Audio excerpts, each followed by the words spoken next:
This is episode 10 of the Money Musician podcast. I'm here with my buddy here. He is an amazing singer, guitar player, looper, has played hundreds of gigs, if not thousands of gigs. Yeah, I feel I lost count. Somewhere in there. Somewhere between 100 and 1,000. And also an original artist. This is Greyson Bos. What's up, man? Thanks for having me on the show, brother. Thanks for being here. Good to be here talking some business. Yes, as always. Because it's always business between me and Mom. So, what's like a quick timeline on how you got into music and played your first show? So I started playing like seriously and like doing gigs when I was like 12 or 13. I think it was the summer between, I was actually just talking about this with a friend, but I think it was the summer between 6th and 7th grade. And it was kind of like something my dad set up with some of my friends' parents as like a summer thing for the kids to stay focused on, kind of like an extracurricular type thing. Yeah. And so it started out as like a summer thing. And I played saxophone in school, and my saxophone instructor also taught guitar. So my dad approached him with like, hey, we want to make sure the kids stay out of trouble this summer. So we want to get them into like a jazz band. They wanted it to be a jazz band. Whoa. And so then they approached me and my two best friends when I was a little kid. And they're like, hey, we want you to do a jazz band.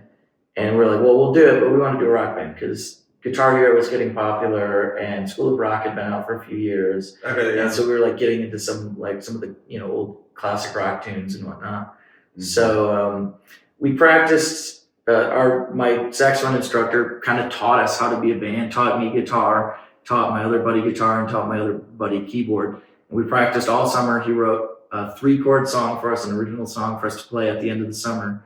And we practiced all summer. And then at the end, his band had a gig at like this outdoor festival in my hometown, Grand Rapids, Michigan. Okay, yeah. And I was going to ask where this was. Mm-hmm. And so his band had a gig, and he had us 3 little kids come up during his band set and play that tune that he wrote. And that was your first show? And that was the first time, and I really, really distinctly remember being super nervous, leading up to the show, as you would be for your first show ever. Yeah. And then as soon as I got in front of the mic, like all the nerves just like went away, and I was just like, oh, like I've never felt more comfortable anywhere else in my life. Oh, really? It was like this really bizarre, this flip of the switch type moment. And I knew exactly and from that day on, I told both of my parents like, hey, I'm not going to college. Like, this is what I'm going to do for the rest of my time. Whoa. And that early? Yeah. I just knew. I just knew. And I suppose I'm kind of an impulsive person in life, but I just knew and haven't looked back since. Been doing it for, I'm 29 now. So what is that? 16-ish years, somewhere in there. So yeah, haven't looked back, and I just love performing, and I love writing and love playing music. Whoa. That's crazy. Yeah. That's cool to know at that age, because it's like, at that age, like you're like testing out a lot. Sure. I feel super lucky because most of my friends, like some of them still don't really know what they're still finding their way in life. And some of them, they figured it out, after high school or in college, whatever. Yeah. I knew very early on and just never switched up. Just like, it was very clear to me what I was supposed to do. What were you listening to at the time? I would have been probably, so around that time, like I said, Guitar Hero was popping off, School of Rock. So nice. If I remember correctly, I was getting into Guns N' Roses and AC/DC and stuff like that. Okay. Really into AC/DC in like 7th grade and 8th grade, like really into AC/DC, like probably like a cringe amount. Like I like this little tiny kid just like walking around like back in black. Like it was wild, man. And then, but I grew up on the Beatles and U2 and Counting Crows and the Clash and the Cure and stuff like that. And there was a period of my life, probably like 5 to 10 where I went away from that stuff and I didn't want to listen to what my parents listened to. But right. Then I started to come back to that stuff as I started to get into more like rock music and stuff like that. So yeah, a lot of AC/DC, Guns N' Roses, stuff like that. And then the year after that is when I really got into Nirvana. And really started taking songwriting seriously at like 13, 14 and started writing the that's first early. songs. And Is that when you started singing too? So with that original summer, like the three of us, the one I just told you about, like I didn't want to be the singer. Because singing doesn't come naturally to me. Like it's been something that I've had to work on very hard. And I did not want to be a singer at all. But nobody else wanted to do it. And so I was just like, okay, it was very reluctant. I was just like, okay, I guess I'll do it. And just never, I don't know. I've basically been the same person since I was 13. It's like Pokemon. Oh, it's evolving. Like it's basically, I'm the same Pokemon, but just like evolved. Charmander, you're the Charizard now. Yes, exactly. 100%. HP 100. Exactly. Dang, that's so great. Yeah, and like, honestly, my story's kind of the same, where you start playing in bands when you're in like junior high and stuff like that, and then you started singing. But then also your voice is so different at that time because it hasn't dropped yet. Yeah. It's not the only thing that hasn't dropped at that age. And it's like, and it's kind of cool because then you could kind of sing higher songs at that time. Yes. Yeah. I was singing some songs that I used to be able to well. I mean, AC/DC was perfect at that age. It was super easy to sing those Brian Johnson, like super high screechy vocals. And did you ever take lessons for like guitar or vocals or anything like that? Yeah. So towards the beginning, especially like for the first couple of years, I did guitar lessons with that same instructor who got me started in all this and who was my saxophone teacher before. Did you get when you played sax? Did you get that feeling that you really loved music? I did, but maybe that wasn't like the instrument that you wanted to do. So I was good at it, but I didn't like the music that they had me playing. Although, honestly. So in school band, a lot of classical type stuff, and that's just not what I wanted to play as like an 8, 9, 10-year-old. This is not what I was interested in. But I was like first chair alto sax, so I was good at it, and I like competed in some like competitions in Michigan and whatnot. But I just didn't enjoy the music. Now, I will say that when I did private lessons with this guy's name is Corey, by the way, this instructor. When I did private lessons with him, he would have me do jazz and stuff. And I really enjoyed the jazz side of it. But then when it came to the band thing, I knew that by that point, rock had completely taken over just everything in my life. Yeah. What was your question? The vocal lessons. Did you ever take vocal lessons? So I didn't take well, now that I think about it, I did take vocal lessons. Man, I can't remember when this would have been. Just for like a short period of time. Like a short period of time from like somewhere in like 2010 to 2013, 14, when I was still in Michigan. And then when I first moved here to Vegas in 2017, I think in 2018, I started taking lessons with a guy named Jeffrey Skousen, who's like Brendan Urie's vocal coach, and like who's that? Panic at the Disco. Oh, okay. And Dan, whoever the guy from Imagine Dragons is. Dan Reynolds? Yeah. Does it. He's his vocal coach too. So I worked with him for about 6 months or so. And then he was just really, really expensive. So I could only make it work. What did you think you learned in that 6 months? Did it really help you out? Yeah, it did. Because you're an amazing singer, dude. Thank you, bro. I appreciate it. I don't agree with you, but I appreciate that a lot because I'm super insecure about my voice. We worked a lot on flipping between chest and head voice, and making that really seamless. Now, being that I was like a smoker for a really long time, I was not doing myself any favors, especially in that department. But I've actually been doing kind of like lessons like online and stuff to kind of heal up some of that stuff, the damage that I did with the smoking. Don't smoke, kids. But yeah, so kind of getting back online with that right now. Way cool. Yeah. Is there like a vocal routine that you do? Because you play lots of gigs. I gig a lot. It's what I do full time here in Vegas, as you know, and I actually don't loop anymore. I used to live loop a lot, and I don't loop anymore. So it's like a lot of singing, like looping, as you know, like you can make a 3-minute song, a 6-minute song, whatever. Right. Like right now, and just for like the last year and a half, I've been just doing acoustic guitar and me. So like I'm singing a majority of the time that I'm on stage. And so for a warm up, I do some lip buzzing. I do some facial stretching. I find that if I feel loose physically,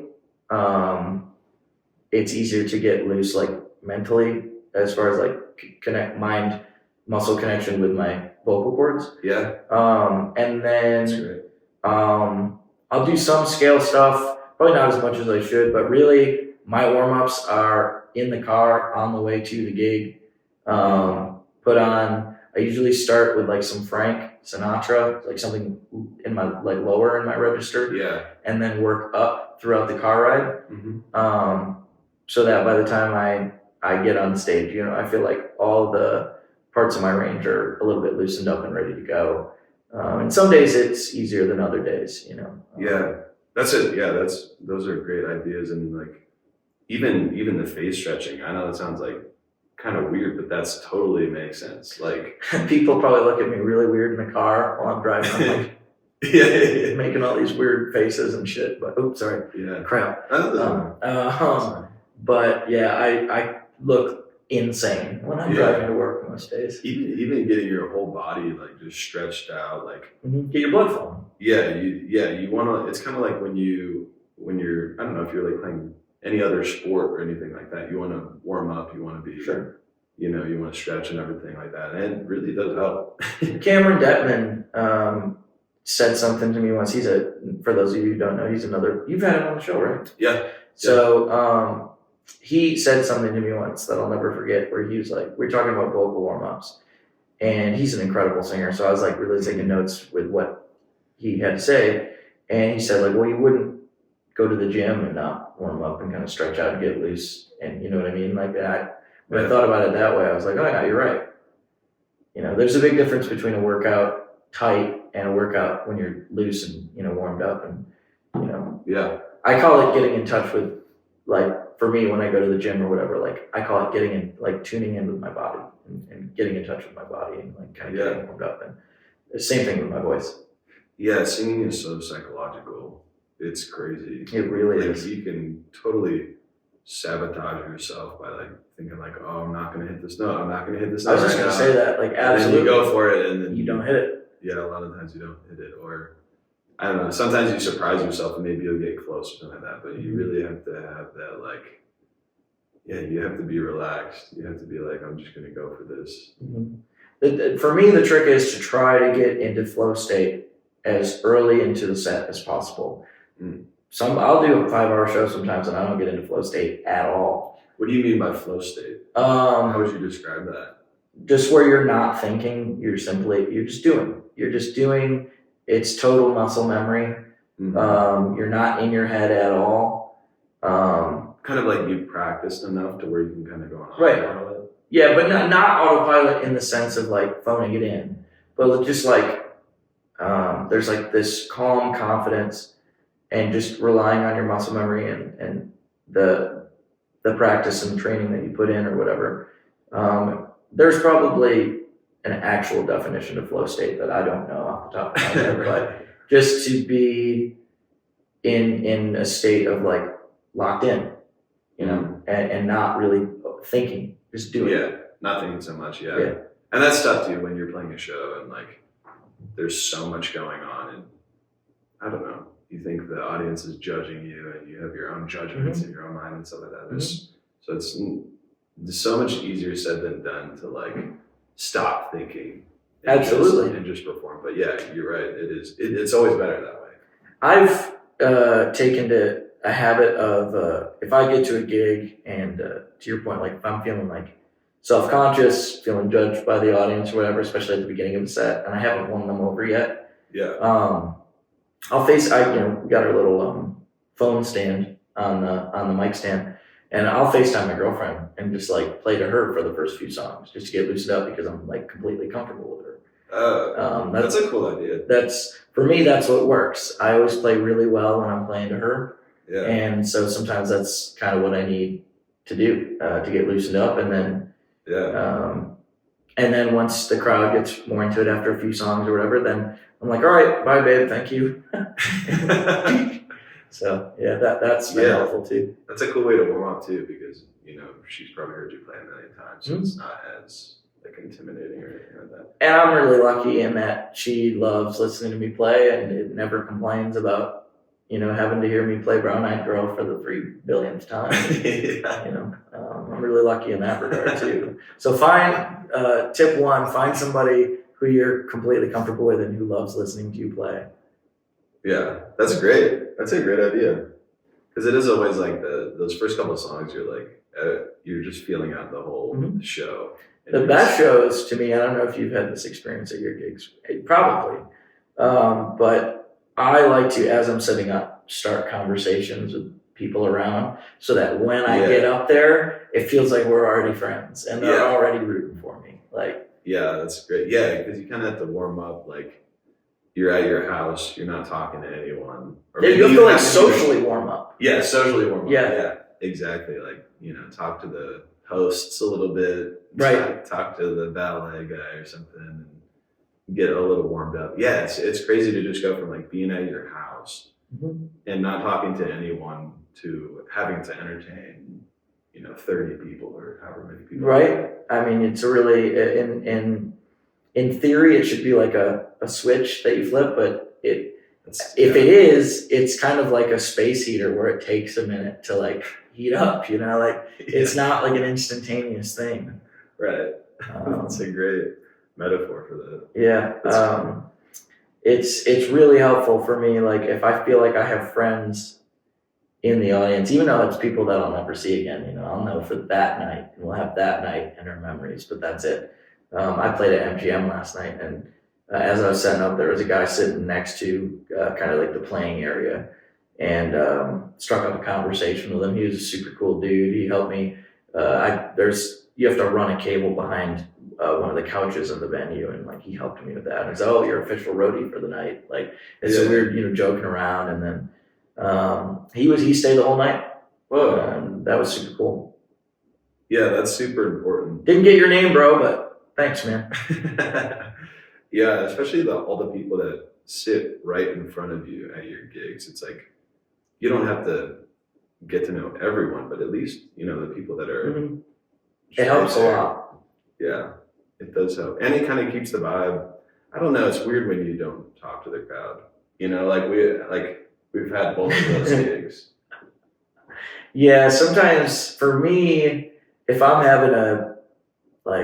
just having a crappy day or something like that, sometimes it's hard. Yeah, sometimes it's hard to like not let that bleed into your performance. Like, man, I just had a crap day. Like this, that, the other thing happened, and it's just hard to be that guy all the time. But but then there are other times where you have a crap day and like you go up there and all of that BS melts away. And like it's all okay because the crowd's vibing and you're vibing and the music's everybody's vibing to the music, and it's just you never know what you're gonna get, man. Yeah, because we're in Vegas right now, and because there's so many people that fly in and fly out, it's just very touristy, and you don't ever know what those people have seen. So like them going to see you at a lounge or bar or any of these stages, that might be like amazing to them. Right? Like, who knows what their music is like in their city? Or they just saw the Eagles the night before. Yeah, or they saw the Eagles. But yeah, it's like I always think about that too, because like I don't know, there's just some places that just don't have a lot of live music, or like they don't even, or maybe they've never even seen looping before, right? Or just for you to play like 4 hours of songs, that people are like blown away by that. Maybe they've never even played an instrument or aren't musical at all. Right. So like what you're doing is like amazing to them. Right. You never know. You're right. And that's always part of the fun guessing game. Like trying to see because you can almost pick out the people in the crowd, like, oh, he's a musician. Like, you know what I mean? Like you can tell because whether they're like air drumming or like you can just tell like they give off this this vibe that they're like paying attention to what you're doing musically. And then to your point, there are other people who are just kind of wide-eyed and like jaw on the floor, like not to flatter myself, but that doesn't happen that much. But you do have those people who are just like, wow, this dude's performing black magic in front of me. Yeah. It really is like, yeah, that's cool. And then you pick up on everyone's like energy too. Like everyone kind of gets into it in a different way. Like some people will still really enjoy it, but they won't say much with it. Maybe they won't sing along, but they'll still really like it. It's hard to tell. Everyone kind of reacts in a different way. But that's what makes it cool. Like, I don't know. There'll be some people that stay the whole night and buy you drinks, and then there'll be a bunch of people in the back trying to get rowdy and sing along with every song. And then you'll have a couple in the corner who's still enjoying it, but maybe they're just talking the whole time, to themselves. My favorite is this happens at least once every other gig. There will be a guy. He's either by himself or with his partner, and he's sitting there mean mugging me the entire show, and then comes up after the show and is like, "I loved your set. Here's something." But the whole time during the performance, I'm thinking, "Wow, this guy hates me. This guy thinks I'm terrible." But then it's just that's who he is. He looks like a mad bulldog. That's my favorite audience member, I'd say. That's good. So let's go back a little bit. Sure. So you started writing original songs when you were in like junior high, and then did you continue writing like through high school and stuff? Like, I've never stopped writing. It's to me, and I've talked about this on a couple other podcasts too.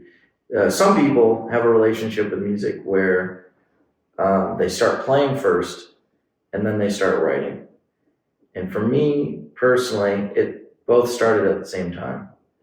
As soon as I picked up, I remember before even learning a single guitar chord, like playing around on the guitar and like writing stuff. Like to me, it just went hand in hand. Like if you played an instrument, you were supposed to write.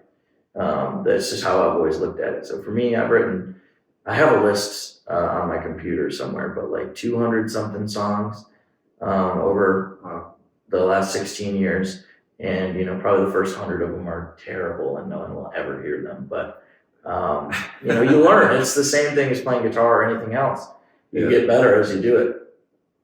It's weird when you write those first songs, though, like, that always feels like your best. Like, you can't do any better than what you can do, Sure. So, like, at the time, or at least this is how it was for me, like, even looking back on, like, those first 100 songs, like, it still did it for you. Oh, at the time, I thought each one was like the best song I've ever written. And now I look back at some of those, I'm like, what was I thinking? But, a 16-year-old can only hold themselves to the standard of a 16-year-old. Right. And now a 29-year-old can look back at the 16-year-old and be like, yeah, that was a 16-year-old. Right. But, the songs I'm writing now are from the point of view of a 29-year-old who's lived a bit more life and has a bit more to say, and maybe, if I'm lucky, is a little bit more mature about things, has a more mature perspective. Yeah. But not that mature, because it's, never mind. And did learning all those, like, the AC/DC and all that other stuff, like, just help you with that? Like, how did you go from, like, what was the transition from, like, writing original music to playing cover gigs? How did it lead into that? Sure. So I was doing solely original music all the way until I got here to Vegas. And then I was still doing original music when I first got here. I moved here. Doing like, sorry to interrupt. Were you doing like tours and stuff, or were you playing a bunch in Michigan? Some small regional tours, like around the Midwest and stuff like that. Cool, but nothing too crazy. And then I came out here because I was working with a manager at the time who had some connections out here, and just thought, there's the analogy, like a fish grows to the size of the tank that it's in. And, I'd kind of, that's a good one. I was in, for a brief moment in time, I was in like the most popular band in my hometown, or like one of the bigger bands in my hometown. What was it called? American Wi-Fi. And nice. That's where this tattoo comes from, which was our logo. And that's a whole nother story. But we were like, selling 300, 400, 500 tickets to shows and stuff like that. And then when that band just kind of, we naturally went our separate ways, then the manager I was working with was like, all right, it's time for you to take the next step and go to a bigger market, more competition, but also like more inspiration, more stimulus, stuff like that. So then I moved here and I was a very small fish in a much bigger pond. Right. And, right. And that was, I've been here for 7.5 years, and it's been a continuous growth through all of that. When I first moved here, I was really scared of my own shadow and really shy, and really, like, I remember the night I got in, it was like October 28th, 2017. I was terrified, like, because I didn't know anybody out here. I was really scared. And my dad drove out here with me. We rented him an apartment, and he helped me co-sign on it. And he's like, all right, and then he flew out the next day. And like, he's just like figured out. I remember for the first month or two, I had, in my living room, I slept on a lawn chair, like a plaid lawn chair with a sleeping bag and a pillow. And I had a little TV with my Xbox, and I had some South Park DVDs, and I would just watch the same South Park DVDs. The essentials. Yeah. Because like it took a minute for them to hook the cable up and everything like that. So yeah, but then slowly, I got comfortable here.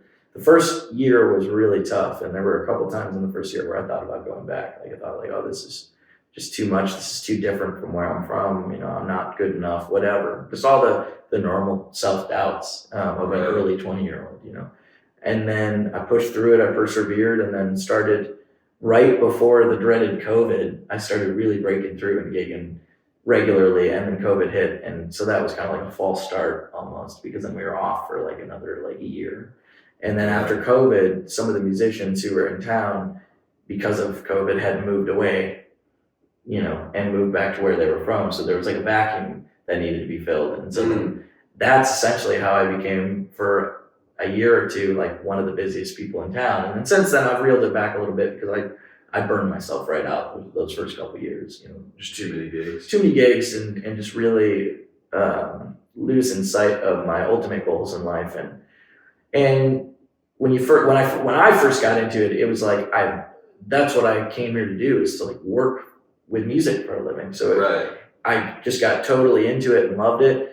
But probably got into it too much, and there are all the things that come along with that. People buying you drinks and this and that and the other thing. And for me, it's just over those first couple of years of gigging full time, I just kind of lost sight of a lot of things that I now have my sights on again. But it's been a journey the whole way. What was when you guys were playing in Michigan with your original band? What was like the best way to make money? Was it selling tickets? Like selling, yeah. So it's like in merch. Tickets and merch. Yeah. That was like the main thing. For sure. We all had day jobs. Like, so I've before I went full time in music, there was like a 5 or 6 year stretch where all I did, day job wise, was I worked at call centers. I did like political surveys on the phone with people, because I was really good at it. Really? Like every single company that I worked at, and I worked at one here in Vegas too. That was my first job here. I was the number one employee, like as far as like completed surveys, and every single one of them. You would just call them and ask them. Yeah, I have a great phone voice. That's what it is. Like I have a phenomenal phone voice. Like I don't know. Like I didn't want to be good at that. Like that's not something I ever aspired to be good at. But I was just really good at it, and it was some of the job was incentive based. I won a bunch of stuff at some of the jobs, like the grill I have in my backyard is because I won a raffle at work because I got the most completed surveys. Like just wild stuff. But maybe you could do some voice acting. I've really thought about that. That seems such an interesting job for me. Yeah. I have really actually put thought. I thought about acting for a minute, but I just don't think I'd be very good at it. But the voice acting, I think I could do that. Yeah, because they just have like, you've seen like how they do like South Park and like all those like characters. I love those behind the scenes clips. Those are awesome. Yeah, there's like, and people don't realize that a drop or someone has to do that, you know. Yeah, that's cool. I don't even know how to get into And any chance that I'm certainly a homebody for sure. So like any chance I get to like do work from home, I'm like, sign me up. Yeah. Like, so yeah, that's something that I might explore in the future someday. Yeah, that's cool. I want to talk to you a little bit about your gear journey on, because you know, you start playing in original bands, maybe you get like a guitar or something, maybe you get like a mic, and then you start writing your own songs, maybe you'll get some like recording gear and stuff like that, and then you start, looping. When did you see looping in the first place? When I first moved here, I was like probably like vaguely aware that was a thing before I moved to Vegas, but really wasn't paying much attention to it. When I moved here and I met the first two people I met here in town were, you know, Paul Martinez. Yeah. And then he was in my band. He played bass in my band for like a year. There we go. Yeah. And he played with me when I first moved here when I was doing the original stuff. Yeah. And Chaz.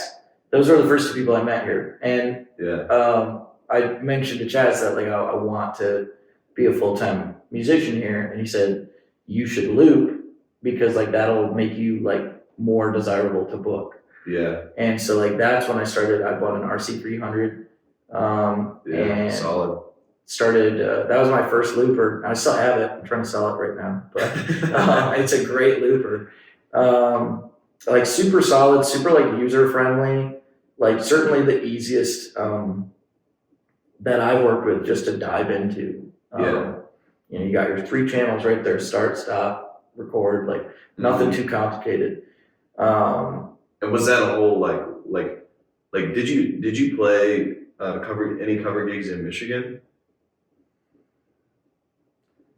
Not any that come to mind. So definitely not any by myself. Okay. Maybe the band might have been like hired to do like a private event here and there where we mostly did covers. Yeah. But we would still do our own stuff too. But not a lot. So it was like original stuff, and then as soon as you moved to Vegas, it's like covers and looping, basically. Essentially, yeah. I mean, I was still doing original stuff when I got here, but I was trying to like, you know, what I wanted to do, which is what I ended up doing. It just took a minute. Is like day job, covers, and then night job pursuing original music, you know. So I remember being in my first apartment here in Vegas, right across the street from Sunset Park, and getting the RC300, setting the rig up in my living room, and just workshopping tunes, getting like 60 tunes under my belt, and then making a demo reel, sending that off to like Jason Tanzer and Lee Holguin and a lot of the people that we work with. And that was like the main goal. Like you had like 60 songs you exactly wanted to get, because that's. I just thought that was like a good place to start. Maybe it was 50. I don't really remember, but it was somewhere in there. Like it definitely wasn't 100 yet. Yeah. And as you know, as you work through tunes, looping, you start to realize like, oh, I can sing this other song on top of this loop. And I can sing this. I can go from this song right into this song. Like you just kind of like, as a musician, you just figure this stuff out, because a lot of pop songs and like popular songs are pretty interchangeable in a lot of ways. Yeah. Like the amount of songs you can sing over the Joker loop, you know. It's crazy. Yeah. So it's just, I just figured it out naturally and just spent a lot of time in my living room workshopping, and it was like, looking back on it now, it was like the most primitive setup ever compared to yeah. I mean, now it's hard to say that now, because now I'm literally just playing guitar and singing. But as far as looping goes, it was just like such a primitive setup. I was playing like a really crappy Squire Stratocaster that looked really cool. I still have it, but you're playing electric guitar. I was playing electric guitar. Interesting. Okay. At least for the first little while. I remember my first cover gigs here in town were at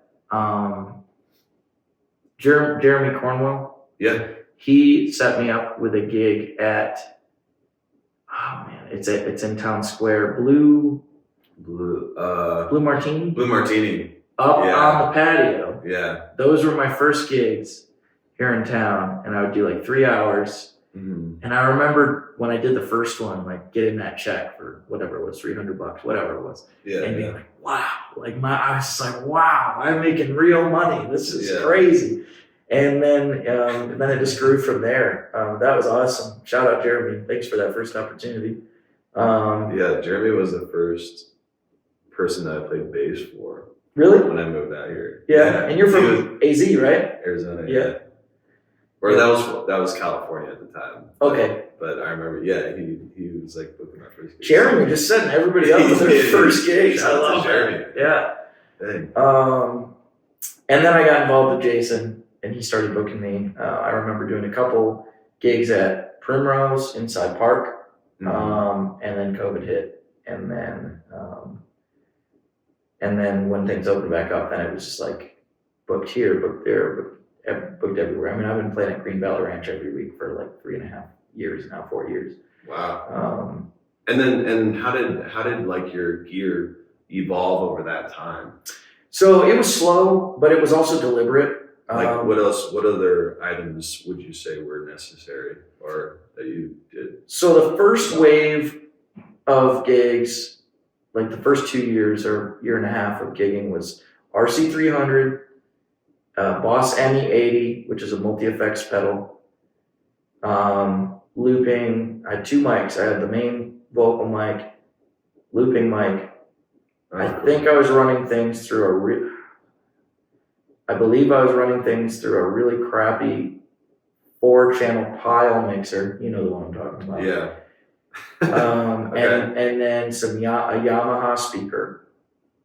That was the first iteration, and I did that for like surprisingly long. Like really, I was playing that setup at Red Rock. Like oh wow. Like I made that setup work in some like hoity-toity places.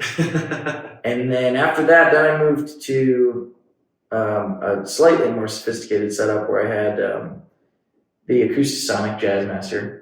Okay, yeah. And then I was playing with the Acoustasonic is like basically in between an electric guitar and acoustic. Fender basically just made. Is that the one you're talking about? Yep. Yeah, it's kind of a newer thing. Last few years it started coming out, and I got the Jazzmaster because that's the one that It looks the coolest. Yes, and also because it's the one you can throw it to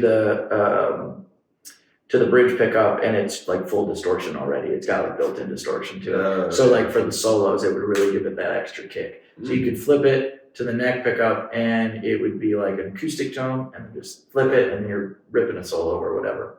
And I'm not ripping solos, but you get what I'm saying. He rips solos. Yeah, that's that minor pentatonic over and over again, milking that dry. That's all you need. Yeah. That's all you need. So went from, and then I got the Acoustasonic, and then I was using the what was that little pedal? It's the little version of the Helix, the Stomp. Oh, the Stomp. The HX Stomp. But I had the XL one, so I had like 4 presets or whatever. Yeah, just to get all the different pedal effects. Mm-hmm.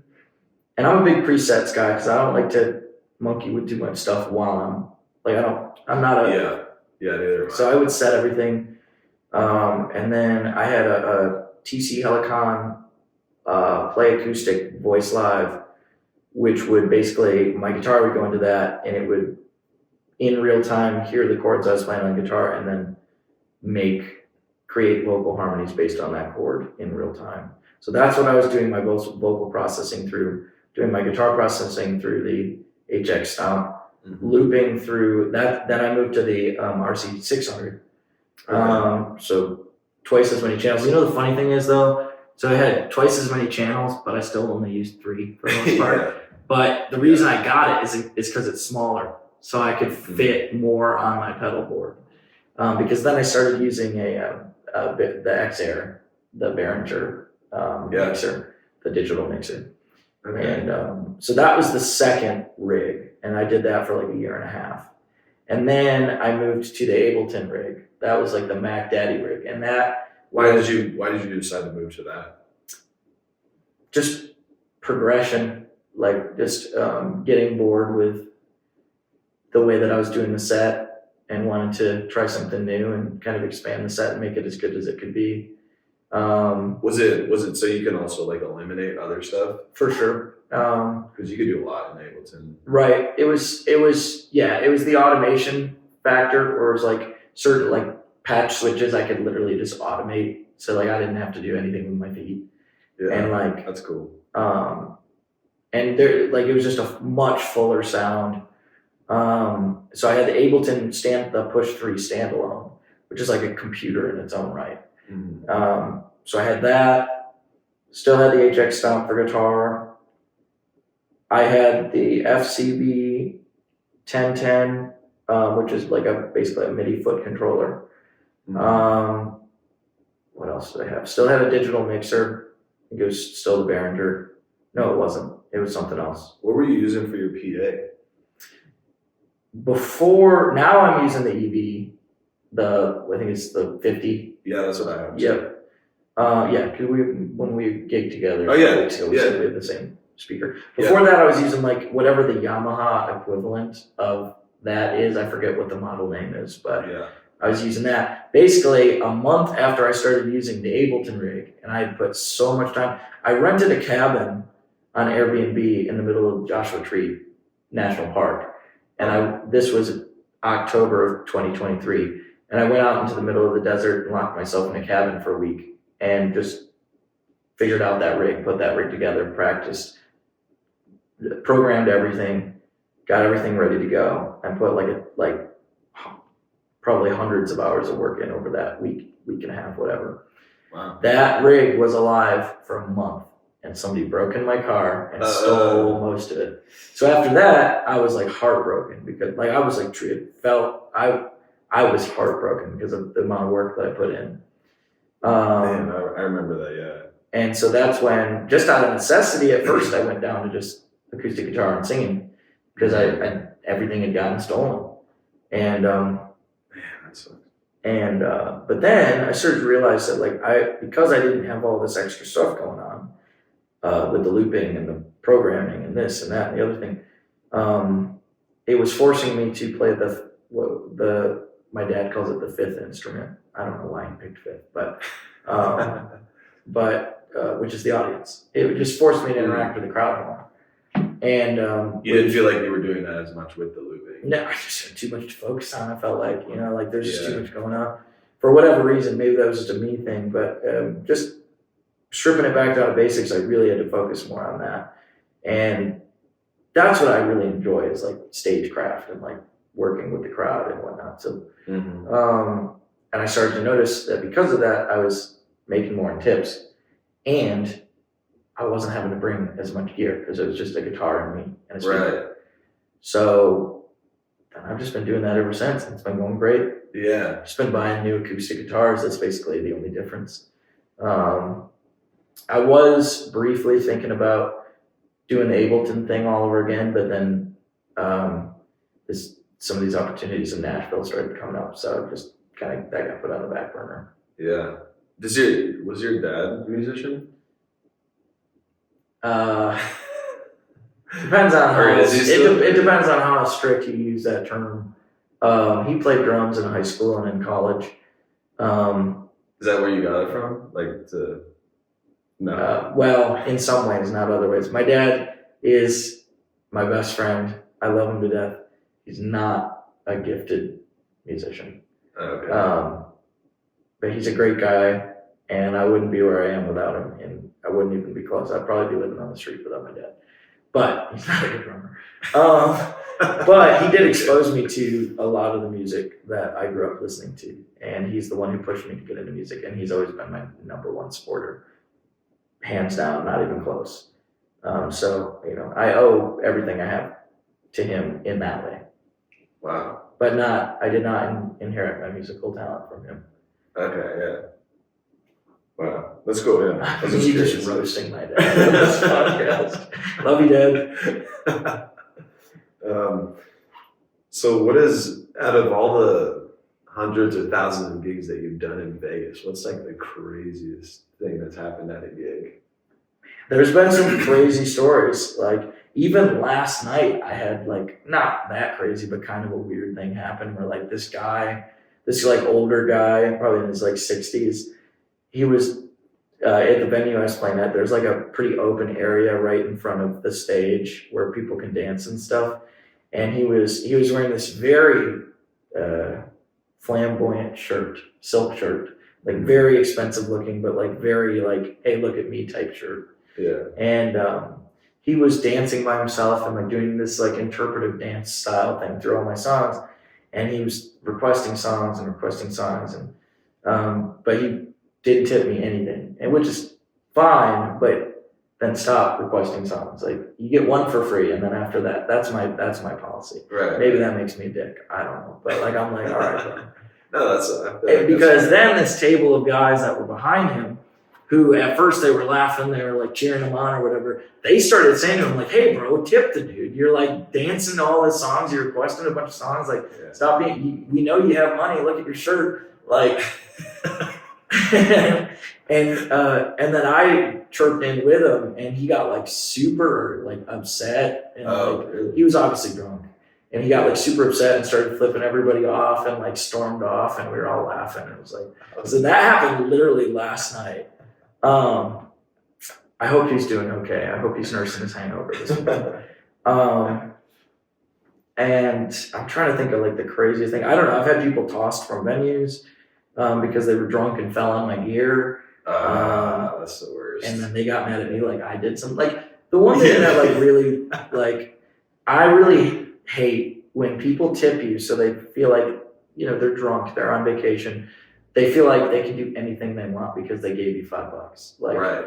And I'm very much like, nah, I will toss you from the venue. Like I'll have security come, like they're gonna be on my side, not on your side.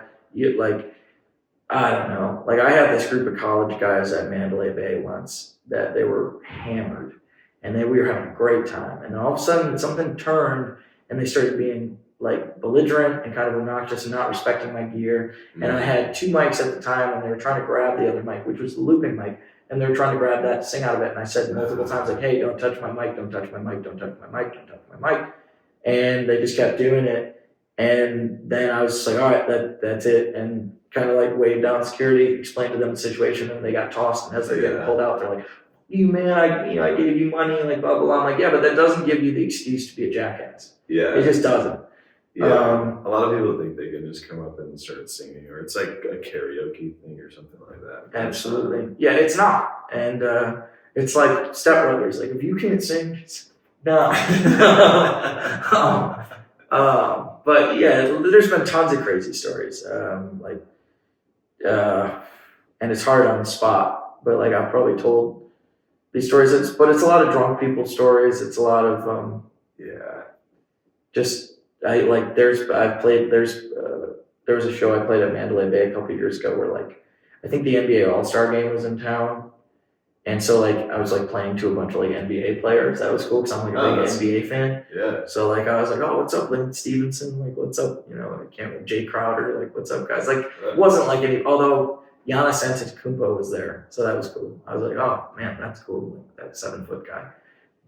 That's crazy. Yeah. Yeah, that was cool. 4 years of stories. Unfortunately, for the first several years, like I don't really remember. So you know, a lot of drinking was going on back then. So some stories, you know, are lost to time. Yeah, lost in the ether. Yeah, exactly. Was there? What do you think are? You did like a handful of like corporate gigs and stuff throughout that time. Here and there, yep. What do you think is? Did you like playing those, or what do you think the difference was between the lounge gigs? I would say, for me, in my experience, the corporate gigs are either preferable, they're either better or they're worse than the lounge gigs. It just totally depends on the company that you're going for. What do you mean by that? So, in my experience, some companies will be like very just nervous. Like just really wanting it to go well. And it's like very tense the whole time. Right, and not understanding that I'm a professional and I'm going to approach it professionally and I'm going to do a good job, and you know they're going to get their money's worth. And like, I played. They're like, you're 3 minutes late. Where have you been? Right, that kind of thing. Well, yeah, exactly. I played a show on the roof of, I think it was Venetian. There's like a pool bar up on the roof, and I did a private event up there, and I wasn't even late. Like I just wasn't super early. Right. And Right. they were like, "Where are you?" Like the manager's getting worried or the owner's getting worried. Like, and I'm Yeah. like, "I'm wheeling my stuff up right now. Like, it's all good. Like, it's gonna be okay." Yeah. And like I literally texted back and I said, "It's all good. Like it's gonna go great." Like just trying to reassure them, like it's gonna go great. This is not my first rodeo. Yeah. We're gonna be fine. And then other ones, they're super lax. They're like, you do your thing. We're gonna have a blast. And I love those ones because they're super lax. It feels like you're part of the company for a night, you know.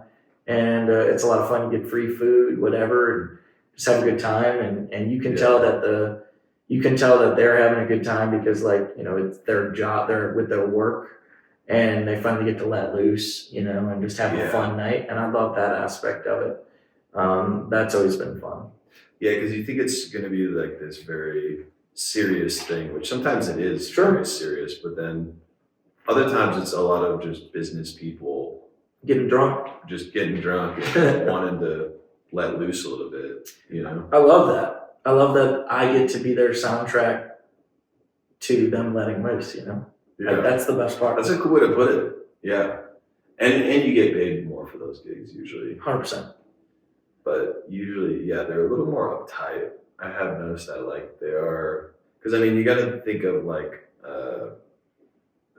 the person that's putting on that event that hired you. You know, they might be they're working with the person that put on that entire event. So that person, you know, hired all the catering, all the entertainment, all the decor, everything. Like Right. So there's all like these like logistical things that they're figuring out on the fly. So that's my MO is just like to try to like really assure them like you don't need to worry about me. Like I'm gonna handle this and it's gonna be good. And like I know you're worried about all this other stuff. So like you worry about that. I got this.